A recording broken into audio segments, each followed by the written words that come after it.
Students, this is Aman sir from talent hub. आज हम लोग देखने जा रहे हैं deviation due to plane mirror. तो सबसे पहली बात कि ये डेविएशन क्या होता है।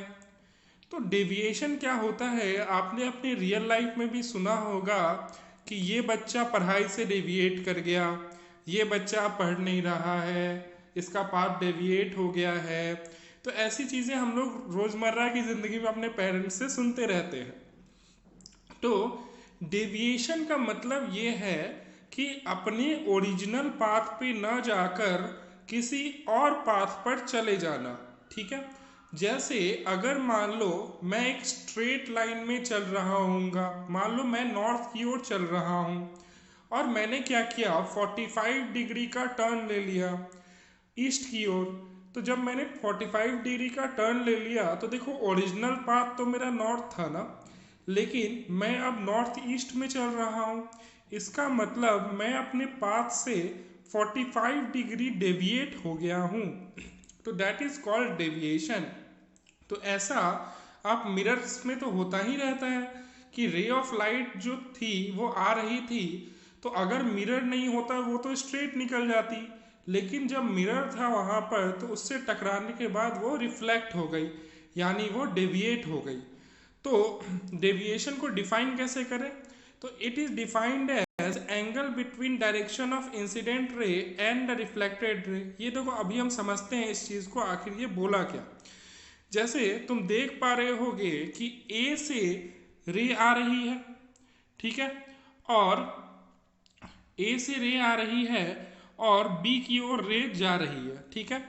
तो यहाँ पर हमने क्या देखा कि अगर मान लो ये मिरर नहीं होता तो ये रे तो ऐसे सीधी चली जाती ना, ये रे क्या होती, ऐसे सीधी चली जाती, लेकिन क्योंकि मिरर था इसलिए ये रे यहाँ पर आई और ऐसे मुड़ गई, यानी कि इसकी पाथ में ये वाला डेविएशन आ गया। और कैसा डेविएशन आया, क्लॉकवाइज है या एंटी क्लॉकवाइज है, तो ये एंटी क्लॉकवाइज डेविएशन आया है इसकी पाथ में।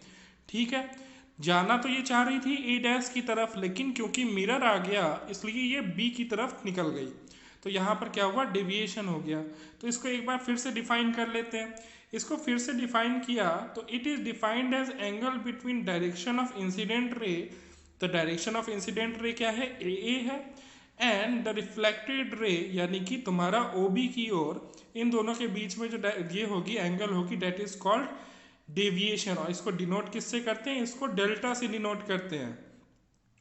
अच्छा, अब इस फिगर के अनुसार अगर मैं डेविएशन की बात करूँ तो डेविएशन हो कितना रहा है, तो मैंने देखा कि ये पूरा का पूरा एंगल जो था ये तो 180 डिग्री है ना, और ये एंगल कितना अपने पास 2i है, i प्लस आई यानी 2i। तो यानी कि ये वाला एंगल कितना होने वाला है, यानी डेविएशन अगर मैं देखूं तो 180 माइनस 2i। लेकिन इसके साथ तुम्हें ये डायरेक्शन बताना जरूरी होगा कि आखिर ये किस डायरेक्शन में डेविएट हुआ है। तो ये डेविएट किस डायरेक्शन में हुआ है, एंटी क्लॉकवाइज डायरेक्शन में। ठीक है, तो यहां तक बात समझ में आती है। अपन नेक्स्ट स्लाइड की ओर चलते हैं। यहां देखो, यहां पर दो प्लेन मिरर्स हैं और दोनों के दोनों थीटा एंगल पर हैं एक दूसरे के। एक रे ऑफ लाइट किसी एक मिरर को स्ट्राइक करती है, तो दो बार रिफ्लेक्ट होने के बाद उसकी डेविएशन क्या होगी। इस क्वेश्चन को करने से पहले मैं तुम्हें दो चीजें बताना चाहता हूं। मान लो कि मैंने अभी अभी नॉर्थ की ओर जा रहा था और मैंने 45 डिग्री का टर्न लिया, तो मैं नॉर्थ ईस्ट की ओर चलने लगा। अब मान लो मैंने 90 डिग्री का टर्न लिया है नॉर्थ ईस्ट से अपने लेफ्ट साइड, तो मैं कहाँ पहुंच जाता हूँ, नॉर्थ वेस्ट में पहुंच जाता हूँ एट 45 डिग्री फ्रॉम नॉर्थ। सही बात है, इतनी चीजें फील तो हो रही होंगी। तो अगर मैंने पूछा कि मेरा फाइनल डेविएशन क्या था, तो अगर मैं डेविएशन 1 प्लस डेविएशन 2 कर दूं विथ देयर डायरेक्शन, तो क्या मुझे फाइनल डेविएशन मिल जाएगा। तो मैंने क्या किया, देखो पहला डेविएशन क्या था मेरा, मेरा पहला डेविएशन था 45 डिग्री क्लॉकवाइज और दूसरा डेविएशन मेरा था 90 डिग्री एंटी क्लॉकवाइज। तो अगर मैं इन दोनों को जोड़ूंगा तो मुझे टोटल सम मिलेगा 45 डिग्री एंटी क्लॉकवाइज, यानी कि इससे आपको क्लियर हो जाएगा कि आपका डेविएशन कितना हुआ है। और मैंने देखा मेरा डेविएशन 45 डिग्री वेस्ट की ओर गया अब नॉर्थ से। ठीक है, तो यहाँ पर भी यही है। सबसे पहले मैं तुम्हारा ध्यान इस फिगर की ओर ले जाना चाहता हूँ।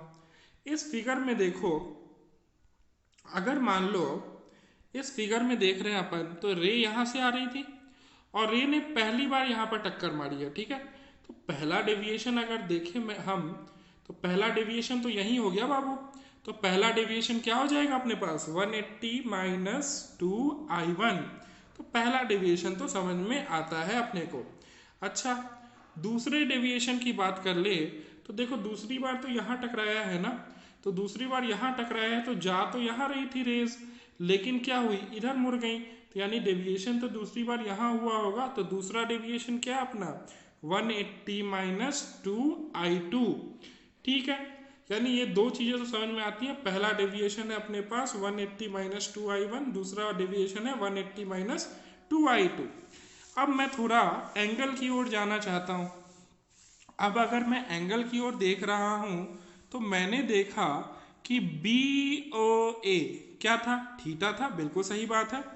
अच्छा, OAB की बात करें तो OAB में देखो, OAB कौन सा एंगल है अपने पास, OAB है ये वाला एंगल। ठीक है, तो इस वाले एंगल की बात कर रहे हैं। तो देखो ये क्या है, नॉर्मल, और इसमें देखे तो ये वाला एंगल कितना था, 90 डिग्री था ना। तो ये वाला कितना हो जाता है अपने पास, 90 माइनस i1। ठीक है, तो यहां तक बात तो समझ में आती है। 90 माइनस i1 है कौन सा, OAB। अच्छा, अब एंगल ABO की बात कर ले थोड़ी। तो एंगल ABO की बात कर रहे हैं तो देखो, ये एंगल जो है वो तो 90 डिग्री है और इसके साथ एक एंगल जुड़ा हुआ है I2, यानी ABO टोटल कितना हो जाएगा, 90 प्लस I2, 90 प्लस I2। अच्छा, ये तीनों के तीनों एक ट्रायंगल के पार्ट है। कौन सा ट्रायंगल है वो, OBA।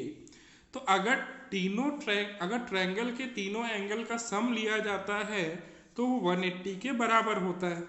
यानी कि अगर मैं इन तीनों एंगल को जोड़ूंगा तो मुझे क्या मिलेगा, theta plus 90 minus i1 plus 90 plus i2। तो इससे हमें पता चल गया i1 minus i2 is equal to theta, i1 minus i2 is equal to theta.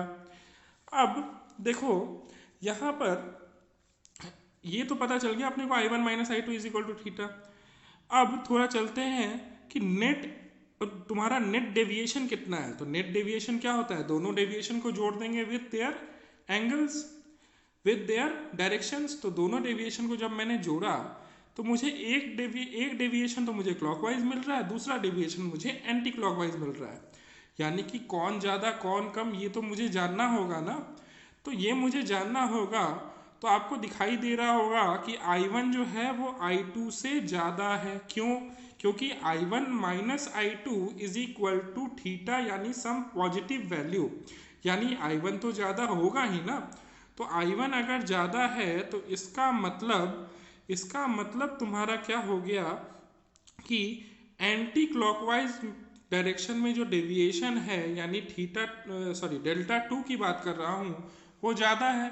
तो यानी क्या हो जाएगा, 180 degree minus 2i2 minus 180 minus 2i1 is equal to, अगर हम करेंगे तो हमारे पास आता है 2i1 माइनस i2। और i1 माइनस i2 तो हमने पहले ही थीटा निकाल के रखा है ना। तो कितना नेट डेविएशन हो गया इसका, 2 थीटा। किस डायरेक्शन में, एंटी क्लॉकवाइज डायरेक्शन में। ठीक है क्या, अच्छा, और एंटी क्लॉकवाइज डायरेक्शन तो तुम्हें ऐसे भी दिख रहा होगा। देखो ये रे आई किधर से थी, ऐसे, और गई किधर, ऐसे गई, ऐसे। तो यानी ये किधर, एंटी क्लॉकवाइज डायरेक्शन ही तो हुई। ठीक है क्या। अब मान लो मैं सेकेंड वाली इसमें आता हूँ, सेकेंड वाले केस में। सेकेंड केस में क्या हुआ, रे यहाँ से आ रही थी और इधर निकल रही थी। तो पहला डेविएशन तो यही हो गया, और कितने का डेविएशन हुआ होगा, यहाँ पर डेविएशन हुआ होगा 180 माइनस 2i1 का। किस डायरेक्शन में, क्लॉकवाइज डायरेक्शन में। अच्छा, दूसरा डेविएशन देखो, रे यहाँ पर जाना तो यहाँ चाह रही थी ना, लेकिन गई किधर, इधर। तो यानी ये वाला डेविएशन हो गया, तो ये डेविएशन, दूसरा डेविएशन कितना हो गया 180 माइनस 2i2। अब देखो दोनों डेविएशन हमें मिल चुके हैं और हमें करना क्या है, दोनों के दोनों सेम डायरेक्शन में है, तो दोनों के दोनों अगर सेम डायरेक्शन में, दोनों को ऐड करना पड़ेगा ना। लेकिन i1 और i2 का तो कुछ पता ही नहीं है हमें, तो हमें फिर से OBA ट्रायंगल को कंसीडर करना पड़ेगा। हमने क्या देखा कि BOA एंगल कितना था थीटा, और OBA एंगल की बात करूं तो देखो ये 90 माइनस i2 है क्या, OBA एंगल की बात कर रहे हैं अपन, तो OBA एंगल की बात कर रहे हैं, तो देखिए एक बार 90 माइनस, नहीं ये तो गड़बड़ हो जाएगा, तो एक मिनट देखना पड़ेगा इसको। पहले मैं एक बार OAB को देख लेता हूँ, तो OAB को देखा तो ये वाला एंगल दिख रहा है मेरे को, तो ये वाला एंगल देखो, ये I1, ये वाला भी I1 ही होगा, और ये पूरा एंगल कितना है 90, तो ये वाली एंगल कितनी हो जाएगी 90 माइनस I1, ठीक है क्या। अच्छा, अब OBA की बात कर रहे हैं अपन, तो OBA में यहाँ पर फिगर थोड़ा गलत बनाया हुआ है। देखो नॉर्मल हमेशा 90 डिग्री पे होता है, तो यानी नॉर्मल 90 डिग्री पे होता है, तो ये वाली चीज़ क्या है 90, तो ये एंगल कितना हो गया बाबू 90 माइनस I2, ठीक है क्या, तो ये एंगल हो गया 90 माइनस I2। अब इन सब को ऐड करने पर क्या मिलने वाला है मेरे पास 180 डिग्री, क्योंकि तीनों के तीनों एंगल्स एक ट्रायंगल के हैं, तो तीनों एंगल का सम कितना होता है 180 डिग्री। यहाँ पर क्या मिला अपने को I1 plus I2 is equal to theta. यहाँ पर एक रिलेशन तो आ गया अपने पास। अब अगर मुझे टोटल डेविएशन चाहिए तो क्या करते थे अपन, deviation 1 plus deviation 2 with direction, तो दोनों के दोनों तो सेम डायरेक्शन में है ना, तो दोनों का एडिशन करेंगे तो मेरे पास क्या आने वाला है 360 माइनस 2 थीटा। अब कैसे आया ये, पहला डेविएशन कितना था 180 माइनस 2i1, दूसरा डेविएशन 180 माइनस 2i2, दोनों को ऐड किया तो हमारे पास आया 360 माइनस 2i1 प्लस i2, और i1 प्लस i2 तो हम लोग थीटा निकाल चुके हैं ना, तो कितना डेविएशन हो गया 360 माइनस 2 थीटा। और कौन से डायरेक्शन में है ये, क्लॉकवाइज डायरेक्शन में, तो क्लॉकवाइज डायरेक्शन में डेविएशन है। तो अब देखते हैं यहाँ पर ये रे आ तो यहाँ रही थी और अंत में गई कहाँ, यहाँ गई है, तो यानी अगर डेविएशन देखूं तो डेविएशन देखूंगा तो अगर मैं एंटी क्लॉकवाइज डेविएशन की बात कर रहा, तो एंटी क्लॉकवाइज डेविएशन की बात कर रहा हूं तो मुझे क्या दिखाई दिया कि एक मिनट, हाँ ठीक है, तो एंटी क्लॉकवाइज पहले तो क्लॉकवाइज डेविएशन की बात कर ले, तो क्लॉकवाइज डेविएशन में हमें ये वाला एंगल दिखाई दिया है और एंटी क्लॉकवाइज में ये वाला एंगल दिखाई देगा, ठीक है क्या। तो इतनी सी बात है, तुम्हारा जो भी मैथमेटिकल जो भी आया है वो बिल्कुल सही है। अब डेविएशन की बात तो आपने समझ ली, अब डेविएशन के बाद अपन आते हैं दूसरे वाले स्लाइड पे, ठीक है। तो अगर मैं दूसरे स्लाइड पे जाऊं तो देखो मुझे क्या दिखाई दिया, velocity of image in case of moving mirror.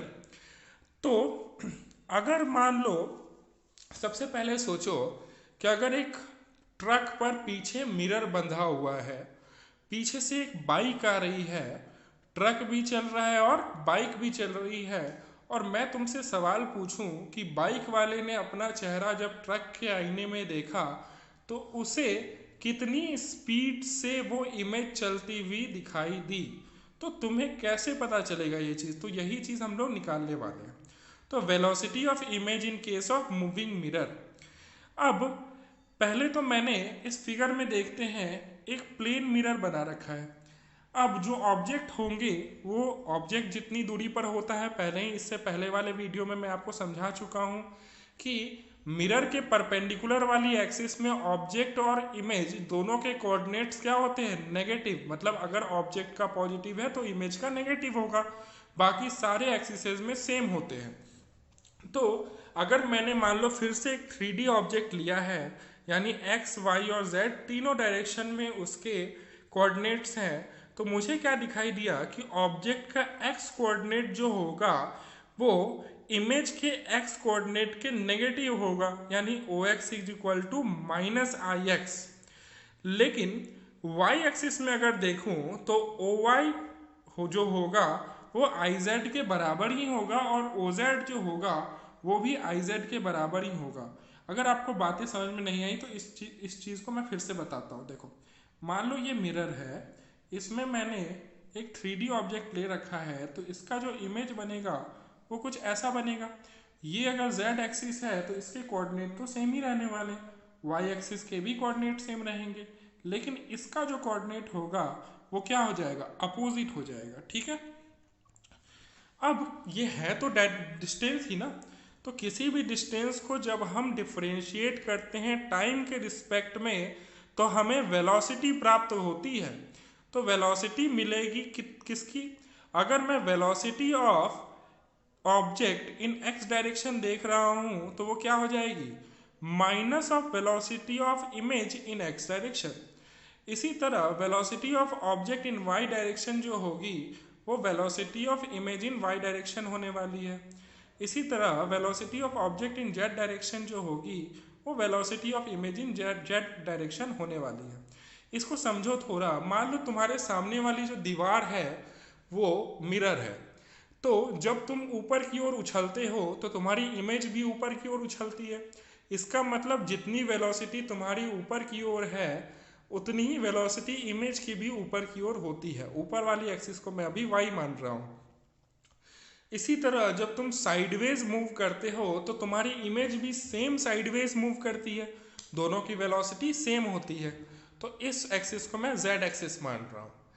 और अगर मिरर के परपेंडिकुलर वाली एक्सिस जो है वो x एक्सिस है, तो जब तुम मिरर के पास जाते हो यानी तुम प्लस x डायरेक्शन में चलते हो तो इमेज माइनस x डायरेक्शन में चलती है, यानी तुम्हारी वेलोसिटी और इमेज की वेलोसिटी जो होती है वो पॉजिटिव और नेगेटिव होते हैं। तो ये चीज़ इस तरह समझी जा सकती है। These are the velocities of image with respect to mirror। जब मिरर रुका हुआ होगा तब ये चीज़ें होंगी। तो इनको फिर से लिखते हैं तो क्या लिख सकते हैं, वेलोसिटी अगर सिर्फ और सिर्फ परपेंडिकुलर टू द मिरर वाली एक्सिस में देख रहा हूँ तो velocity of object with respect to mirror is equal to minus of velocity of image with respect to mirror हो जाएगा।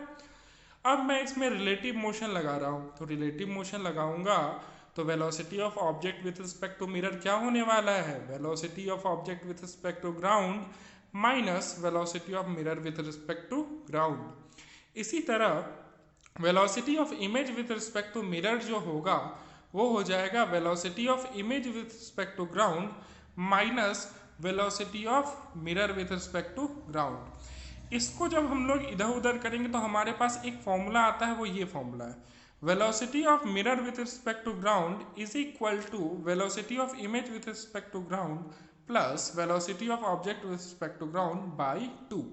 इसमें एकदम दिमाग नहीं लगाना, यही फॉर्मूला लगेगा और साइन के साथ आप इसमें जो भी वेलोसिटी है वो डाल देना, आपको सारी चीज़ें प्राप्त हो जाएंगी। इसमें 3 चीज़ें देखो, अगर मान लो आपसे क्वेश्चन में पूछा है कि velocity of image with respect to ground कितनी है तब भी निकाल सकते हो, बाकी दोनों चीज़ें दी होंगी। तो velocity of mirror with respect to ground कितनी है तब भी निकाल सकते हो, velocity of object with respect to ground कितनी है तब भी निकाल सकते हो।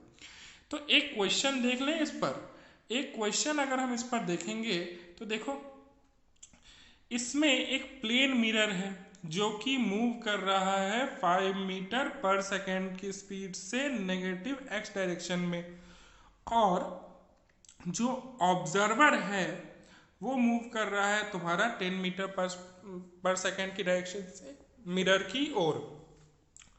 तो मुझे चाहिए क्या, मुझे चाहिए इमेज जो होगी वो कितने से मूव कर रही होगी।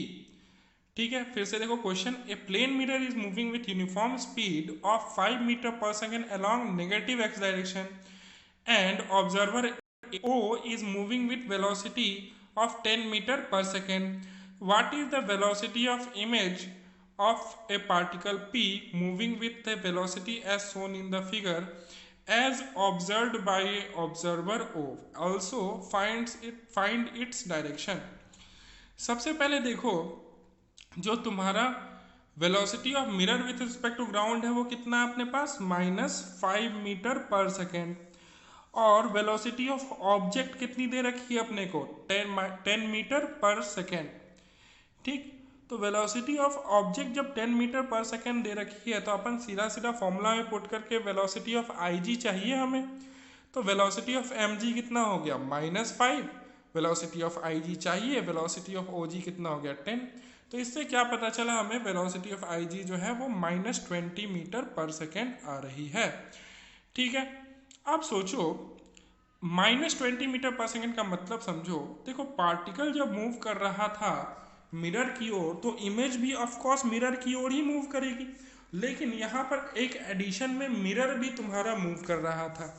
तो पार्टिकल और मिरर जो होंगे वो ज़्यादा तेजी से एक दूसरे के पास आ रहे थे ना, तो इमेज क्या होगी, ऑब्जेक्ट से तो ज़्यादा ही तेजी से चलेगी और किसकी ओर चलेगी, मिरर की ओर चलेगी। तो ऑब्जर्वर ने ये देखा कि इमेज जो है वो -x डायरेक्शन में जा रही है और कितनी स्पीड से जा रही है, 20 मीटर पर सेकेंड। तो इससे मुझे लगता है कि आप वेलोसिटी के सारे क्वेश्चंस अब कर पाओगे। Thank you very much.